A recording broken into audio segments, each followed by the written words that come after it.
Welcome to Vivaan study. आज है 11 अगस्त 2020 और 11 अगस्त 2020 तक जितने भी most important top 10 current affairs बनते हैं उन पर हम डिस्कशंस करेंगे और इनसे रिलेटेड जो भी फैक्ट और क्वेश्चंस होंगे उन पर भी हम चर्चा करेंगे। तो पूरा वीडियो ध्यान से देखिएगा।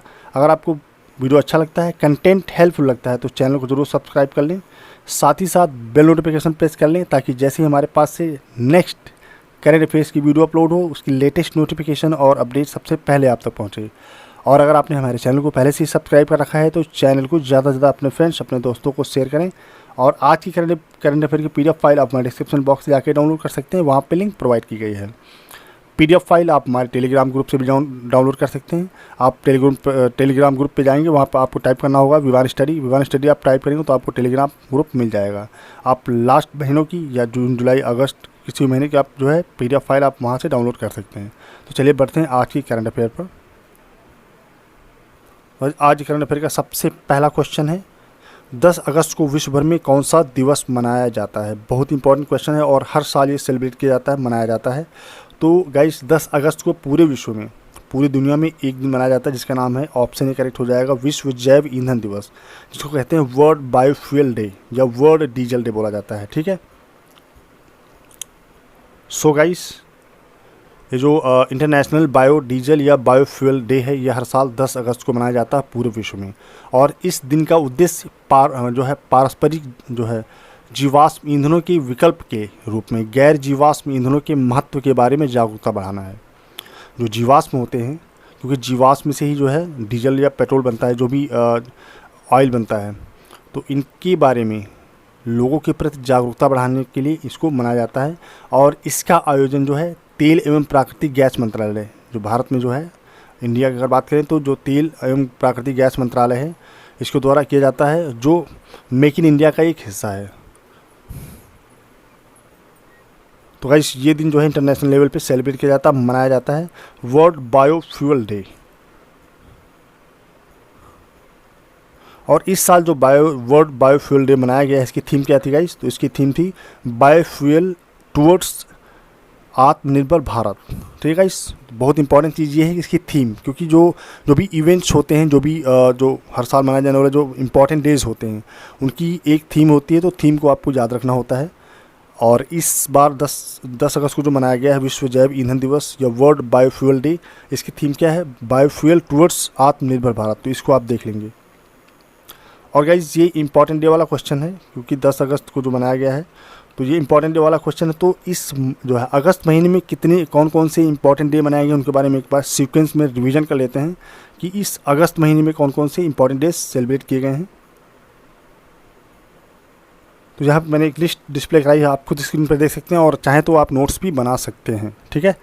तो यहाँ पर देखेंगे कि 2 अगस्त यानी फर्स्ट संडे ऑफ अगस्त को क्या मनाया जाता है? Friendship day. और 1 अगस्त को क्या मनाया जाता है? National mountain climbing day. और 1 अगस्त को ही योर्कशायर डे मनाया जाता है। और 4 अगस्त को क्या मनाया जाता है? US coast guard day. और 6 अगस्त को क्या मनाया जाता है? Hiroshima day. और 8 अगस्त को क्या मनाया जाता है? Quit India movement day. और 9 अगस्त की बात करें तो 9 अगस्त को जो है क्या मनाया जाता है गाइस? तो 9 अगस्त को जो है नागासाकी डे मनाया जाता है, 9 अगस्त। और 9 अगस्त को ही मनाया जाता है international day of the world indigenous people, international day of the world's indigenous people. और आज है 10 अगस्त, जैसा कि हम लोग बात कर रहे थे, तो 10 अगस्त को मनाया जाता है वर्ल्ड बायोफ्यूल डे। तो 10 अगस्त को हर साल जो है ऑप्शन ए विश्व जैव ईंधन दिवस यानी वर्ल्ड बायोफ्यूल डे मनाया जाता है। और इस सीक्वेंस में याद करना बहुत ज़रूरी होता है। अगर सीक्वेंस में अगर आप याद करेंगे कि कौन सा दिन कब मनाया जाता है तो बहुत ही इंपॉर्टेंट चीज़ है और ये एग्ज़ाम में आपको हेल्प करेगा ही करेगा। चलिए बढ़ते हैं नेक्स्ट क्वेश्चन पर। तो नेक्स्ट क्वेश्चन है, केंद्र सरकार ने देश में सैन्य उत्पादन बढ़ाने हेतु, जो उत्पादन होता है, जो वेपन्स होते हैं उनको बढ़ाने हेतु बाहर से आने वाले कितनी उपकरणों के आयात पर प्रतिबंध लगाने का फैसला किया है? तो ये फैसला किया है भारत सरकार ने, केंद्र सरकार ने। जो बाहर से आइटम्स मंगाए जा रहे थे, जो बाहर से वेपन्स मंगाए जा रहे थे सैन्य उत्पादन के लिए, तो उस पर रोक लगाने का फैसला केंद्र सरकार ने किया है। तो वो कितने आइटम्स हैं जिनको मंगाने के, जिसमें बैन लगाया गया, जिसमें प्रतिबंध लगाया गया? तो आइटम थे 105। करेक्ट आंसर हो जाएगा ऑप्शन ए। ठीक है। तो केंद्र सरकार ने देश में सैन्य उत्पादन बढ़ाने हेतु बाहर से आने वाले 105 उपकरणों की आयात पर प्रतिबंध लगाने का फैसला ले लिया है। और अब ये क्या होगा कि ये रक्षा उपकरण आत्मनिर्भर भारत योजना के तहत देश में ही बनाए जाएंगे। जो भी बाहर से मंगाने वाले थे अब ये भारत में ही बनाए जाएंगे। किसके तहत? आत्मनिर्भर भारत के तहत। और जिन रक्षा उपकरणों का भारत में निर्माण किया जाएगा उनमें है आर्टिलरी गन्स हैं, असॉल्ट राइफल हैं, कॉर्वेट्स, सोनार सिस्टम होंगे, ट्रांसपोर्ट एयरक्राफ्ट होंगे, LCH रेडार होंगे और इसके साथ अन्य ज़रूरी उपकरण भी शामिल हैं। और जो हमारे देश के जो रक्षा मंत्री हैं उन्होंने कहा है कि आत्मनिर्भर भारत की अवधारणा ये दी थी जो कि 5 स्तंभों अर्थव्यवस्था, इंफ्रास्ट्रक्चर व्यवस्था और भूगोल और मांग को आधार बनाया था। तो इन्हीं सब चीज़ों के लेके, क्योंकि हमारे प्रधानमंत्री मोदी जी ने कहा था कि मतलब भारत को आत्मनिर्भर भारत बनाना है, तो ये जो नींव रखी गई थी इसी के आधार पर जो आत्मनिर्भर भारत के तहत ये सारे जो है उपकरण बनाए जाएंगे हिंदुस्तान में ही। तो बाहर से जो आने वाले थे उन पर बैन लगा दिया गया है, उन पर रोक लगा दी गई है, प्रतिबंध लगा दिया गया है। ठीक है, चलिए बढ़ते हैं नेक्स्ट क्वेश्चन पर। क्वेश्चन नंबर 3, ICC ने 2001 यानी 2021 T20 विश्व कप की मेज़बानी किस देश को सौंपी है? तो ICC जो इंटरनेशनल क्रिकेट काउंसिल है इसने जो है इस साल के T20 विश्व कप की मेज़बानी किसको सौंपी है? वो सौंपी है भारत को। करेक्ट आंसर हो जाएगा ऑप्शन बी। ठीक है, तो कोरोना वायरस जो अभी महामारी चल रही है इसके कारण इस साल अक्टूबर में जो होने वाला था ऑस्ट्रेलिया में T20 विश्व कप, अब 1 साल के लिए इसको टाल दिया गया है। और वहीं अगले साल यानी 2021 में होने वाली T20 वर्ल्ड कप भारत में होंगे। और न्यूजीलैंड में अगले साल होने वाले ICC महिला क्रिकेट विश्व कप 2021 को भी कोरोना वायरस महामारी के कारण इसको टाल दिया गया है फरवरी-मार्च 2022 तक। और साथ ही पुरुष T20 विश्व कप को लेकर भी अहम फैसला लिया गया है ICC के द्वारा। और 2021 में होने वाले, जैसा कि मैंने बताया कि T20 विश्व कप अब भारत में होगा, जबकि 2022 के टूर्नामेंट की मेज़बानी ऑस्ट्रेलिया करेगा। लेकिन 2021 की मेज़बानी कौन करेगा? वो करेगा इंडिया, और ये भारत में ही T20 खेले जाएंगे। ठीक है, और यहाँ पे बात आई है ICC की, तो ICC की अगर बात करें इंटरनेशनल क्रिकेट काउंसिल की, तो इसके CEO कौन है? मानू सानी। और हेडक्वार्टर कहाँ है? दुबई, यूनाइटेड अरब अमीरात। और चेयरमैन कौन है? इमरान ख्वाजा। और इसकी स्थापना कभी हुई थी? ICC यानी इंटरनेशनल क्रिकेट काउंसिल की स्थापना हुई थी 15 जून 1909 को। ठीक है, तो चलिए बढ़ते हैं नेक्स्ट क्वेश्चन पर। तो क्वेश्चन नंबर 4 गाइस, बहुत ही इंपॉर्टेंट क्वेश्चन है, अगर ध्यान देंगे आप। प्रधानमंत्री नरेंद्र मोदी ने राष्ट्रीय स्वच्छता केंद्र का उद्घाटन किस शहर में किया है? तो बहुत ही एक्यूरेट क्वेश्चन है कि राष्ट्रीय स्वच्छता केंद्र का उद्घाटन भारत में किस शहर में किया गया है? तो करेक्ट आंसर हो जाएगा ऑप्शन सी, दिल्ली। ठीक है, तो प्रधानमंत्री नरेंद्र मोदी ने क्या किया है? राष्ट्रीय राजधानी जो है, भारत की जो राजधानी नेशनल कैपिटल है दिल्ली में, स्वच्छ भारत अभियान के तहत बनाए गए राष्ट्रीय स्वच्छता केंद्र, इसका उद्घाटन नरेंद्र मोदी जी ने किया। और इस मौके पर प्रधानमंत्री ने बच्चों के साथ बातचीत की और उन्होंने क्या किया? बच्चों को स्वच्छता की लड़ाई में अपनी सेना बताया और कहा कि बच्चे जो है स्वच्छ भारत की नींव हैं और स्वच्छ भारत की ये क्या हैं? वीर योद्धा हैं। और महात्मा गांधी को समर्पित राष्ट्रीय स्वच्छता केंद्र की प्रधानमंत्री ने सबसे पहले घोषणा 10 अप्रैल 2017 को गांधी जी के चंपारण सत्याग्रह के 100 वर्ष पूरे होने के मौके पर दी थी। तो गाइस मोस्ट इंपॉर्टेंट चीज़ ये है कि मतलब ये घोषणा कब की गई थी? ये 10 अप्रैल 2017 को की गई थी राष्ट्रीय स्वच्छता केंद्र की। स्वच्छ भारत मिशन जो है इसको चलाया जाएगा। और ये अभी और कब किया गया था? जो सत्याग्रह हुआ था चंपारण का, उसके 100 वर्ष पूरे होने के मौके पर इसको बताया था नरेंद्र मोदी जी ने। तो इसी को फॉलो करते हुए आगे बढ़ाया जा रहा है। और ये किस राज्य में शुरू हुआ है? किस राज्य से शुरू हुआ है? तो ये शुरू हुआ है दिल्ली से। तो अगर दिल्ली की बात करें तो गाइस इंडियन मैप में आप स्वयं देख सकते हैं कि ये है दिल्ली, जो रेड स्पॉट है ये दिल्ली है। और गाइस दिल्ली की जो कैपिटल है वो दिल्ली ही है। और कैपिटल यानी दिल्ली की फॉर्मेशन कब हुआ था, इसका प्रारूप कब रखा गया था? 1911 ईस्वी में। और जो है इसको यूनियन टेरिटरी कब बनाया गया था? तो बनाया गया था 1956 में। और इसको क्या फॉर्मेशन ऑफ नेशनल कैपिटल यानी भारत का इसको कैपिटल राजधानी कब घोषित किया गया? 1 फरवरी 1992 को इसे भारत की राजधानी घोषित किया गया। और यहाँ के उपराज्यपाल कौन है दिल्ली के अभी वर्तमान में? अनिल बैजल। और चीफ मिनिस्टर कौन है? अरविंद केजरीवाल। ठीक है गाइस, तो इसको याद रखेंगे। बहुत इंपॉर्टेंट क्वेश्चन है कि राष्ट्रीय स्वच्छता केंद्र का उद्घाटन कहाँ किया गया? वो किया गया दिल्ली में। और इसको किसके द्वारा किया गया? नरेंद्र मोदी के द्वारा। ठीक है, चलिए बढ़ते हैं नेक्स्ट क्वेश्चन पर। तो गाइस नेक्स्ट क्वेश्चन है किस राज्य के कोझिकोड में एयर इंडिया के विमान हादसे में 2 पायलट सहित लगभग 18 लोगों की मृत्यु हो गई है? तो किस राज्य में हुआ है? जो कोझिकोड शहर है ये किस राज्य में? ये गाइस करेक्ट आंसर हो जाएगा ऑप्शन बी, केरला। ये केरला शहर में है। और कोझिकोड में क्या हुआ है, दुबई से एक प्लेन आ रहा था जिसका नाम जो एयर इंडिया का था, और आप लोगों ने हाल ही में भी न्यूज़ में सुना होगा, बहुत ट्रेंडिंग में था। दुबई से आ रहा प्लेन क्या हुआ कि जो विमान केरल के कोझिकोड एयरपोर्ट पर हादसे का शिकार हो गया। वो लैंडिंग करने की कोशिश कर रहा था, लेकिन बारिश होने के कारण वहाँ स्लिप हो गया और वो जाके खाई में चला गया। और इसी के समय क्या हुआ, लैंडिंग के समय विमान फिसलकर लगभग 50 फीट गहरी खाई में जा गिरा, और हादसे में 2 पायलट समेत 18 लोगों की मौत हो गई, और विमान में चालक दल के सदस्यों समेत 190 लोग सवार थे। और केरल के मुख्यमंत्री पिनराई विजयन ने विमान हादसे में मारे गए प्रत्येक यात्री के परिजनों को लगभग 10 लाख रुपए मुआवजा देने की घोषणा की है। तो सबसे इम्पॉर्टेंट चीज़ ये है, कम से कम जो नहीं रहे उनकी फैमिलीज़ को हेल्प मिल जाएगी। तो ये कहाँ हुआ? केरला में हुआ है। तो गाइस आप मैप पे क्वेश्चन देख सकते हैं, ये यहाँ पे केरला, ये एरिया केरला का है पूरा, जो डार्क रेड है। और केरला की बात करें तो केरला की कैपिटल क्या है? तिरुवनंतपुरम। और चीफ मिनिस्टर कौन है? पिनराई विजयन, जिन्होंने 10 लाख रुपए देने की घोषणा की है। और वर्तमान में यहाँ के गवर्नर कौन है? आरिफ मोहम्मद खान। और स्टेटहुड मतलब इसको राज्य कब घोषित किया गया था केरला को? ये 1 नवंबर 1956 को केरला को एक राज्य का दर्जा दिया गया था। और यहाँ पे लैंग्वेज क्या चलती है दोस्तों? यहाँ पे लैंग्वेज चलती है मलयालम। ठीक है, चलिए बढ़ते हैं नेक्स्ट क्वेश्चन पर। तो नेक्स्ट क्वेश्चन है क्वेश्चन नंबर 6।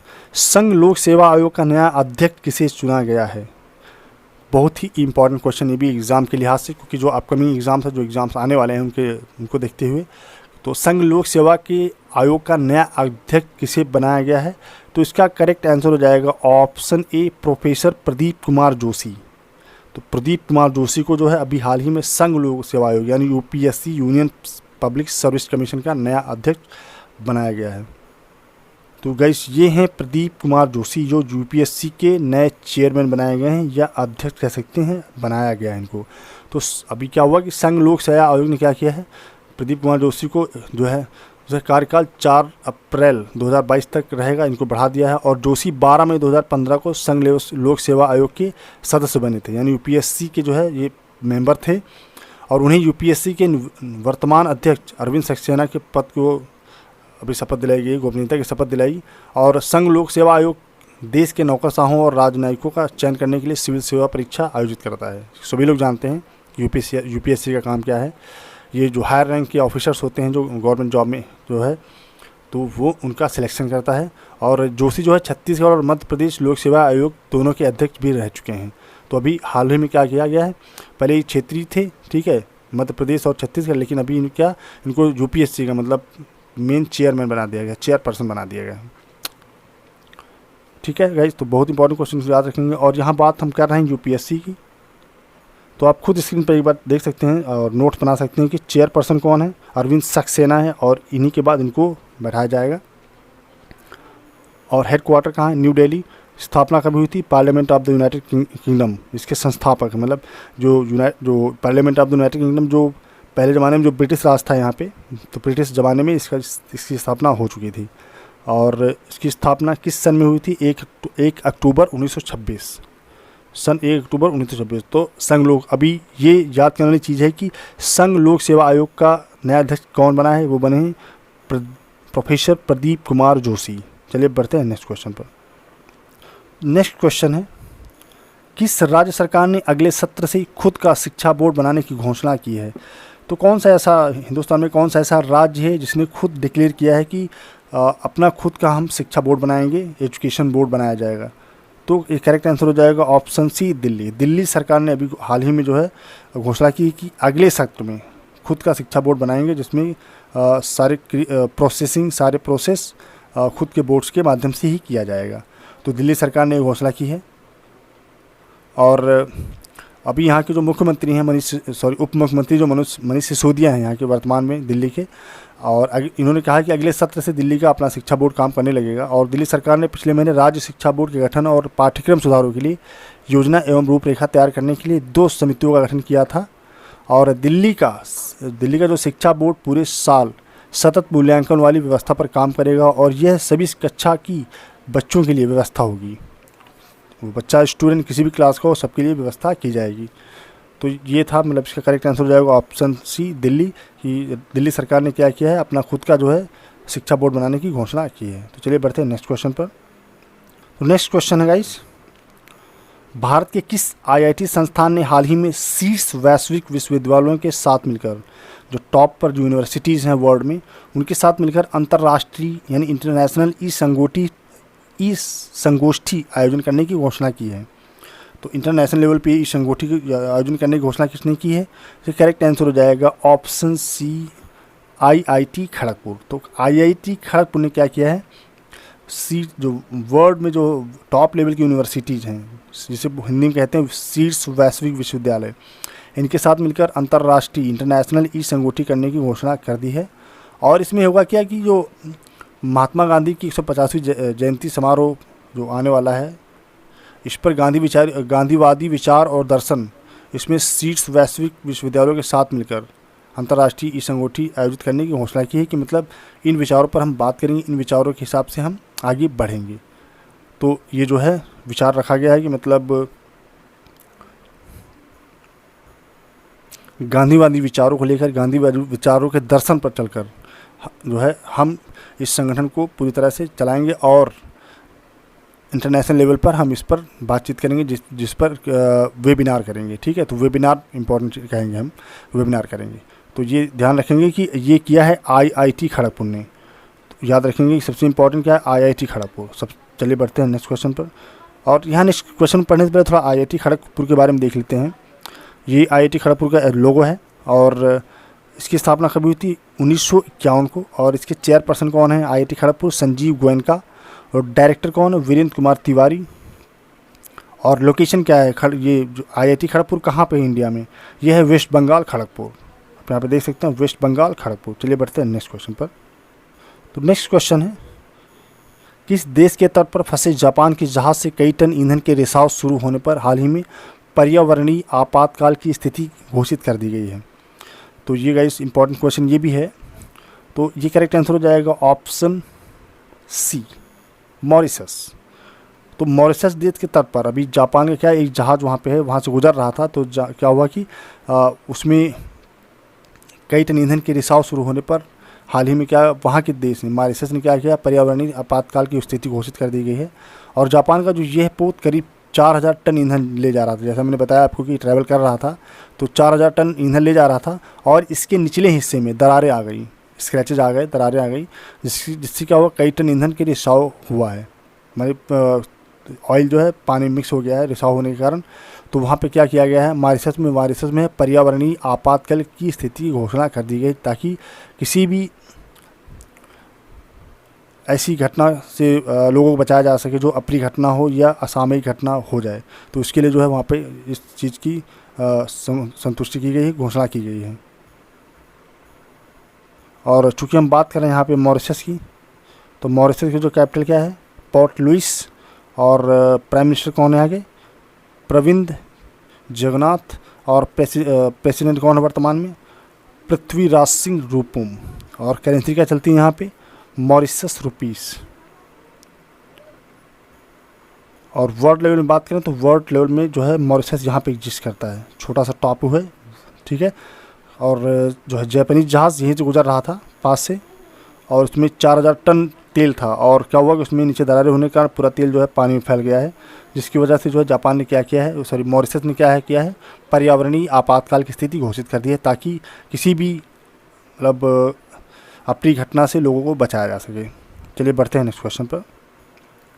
तो गाइस नेक्स्ट क्वेश्चन और आज ही करंट अफेयर का सबसे इम्पॉर्टेंट और लास्ट क्वेश्चन, सऊदी अरब ने हाल ही में किस देश को उधार तेल देने पर रोक लगा दी है? अब सऊदी अरब ने ये काम किया है कि उधार तेल लेने पर रोक लगा दी। तो कौन सा ऐसा कंट्री है कि इसने रोक लगाई है? तो करेक्ट आंसर हो जाएगा ऑप्शन सी, पाकिस्तान। तो सऊदी अरब ने हाल ही में पाकिस्तान को उधार में तेल देने पर रोक लगा दी है। और यह कदम सऊदी अरब ने पाकिस्तान की कश्मीर मुद्दे पर, जो कश्मीर का जो मुद्दा है, कश्मीर के जो इश्यूज़ होते हैं उन पर ऑर्गेनाइजेशन ऑफ इस्लामिक कंट्रीज़ को दो फाड़ यानी मतलब अलगाव करने की धमकी देने के बाद यह कदम उठाया है। क्योंकि एक ग्रुप है जिसमें सारी मुस्लिम कंट्रीज़ आपस में एकजुट होकर काम करती हैं। लेकिन अभी पाकिस्तान ने क्या है, पाकिस्तान ने धमकी दी है कि मतलब मैं इस ग्रुप में फूटन डाल दूंगा या इसको मैं अलगाव पैदा कर दूंगा। तो इस चीज़ से बौखला कर, इस चीज़ से नाराज़ होकर सऊदी अरब की सरकार ने क्या किया है, पाकिस्तान को फ्री में डीजल और पेट्रोल यानी तेल देने पर बिल्कुल पूरी तरह से रोक लगा दिया है। और अगर सऊदी अरब की बात करें तो मैप में आप खुद देख सकते हैं, जो रेड एरिया है ये पूरा जो है सऊदी अरब है। और सऊदी अरब की जो कैपिटल है क्या है, रियाद है, आप स्वयं स्क्रीन पर देख सकते हैं। और यहाँ के किंग कौन है, सलमान है वर्तमान में। और क्राउन प्रिंस कौन है, मोहम्मद बिन सलमान। और लैंग्वेज क्या चलती है, अरबिक। और करेंसी क्या है, सऊदी रियाल। तो ये थी गाइस आज की करंट अफेयर। तो आज की करंट अफेयर से रिलेटेड कोई क्वेरी, कमेंट या सजेशन या एडवाइस आप हमें देना चाहें तो हमारे कमेंट बॉक्स में आप दे सकते हैं। और ये ज़रूर आप जो है कमेंट किया करें, क्योंकि आपके कमेंट से हमें काफ़ी प्रोत्साहन मिलता है, काफ़ी जो है इम्प्रूव करने का मौका मिलता है। तो थैंक यू सो मच आज के लिए। मिलते हैं कल की करंट अफेयर में, तब तक के लिए थैंक यू सो मच। जय हिंद।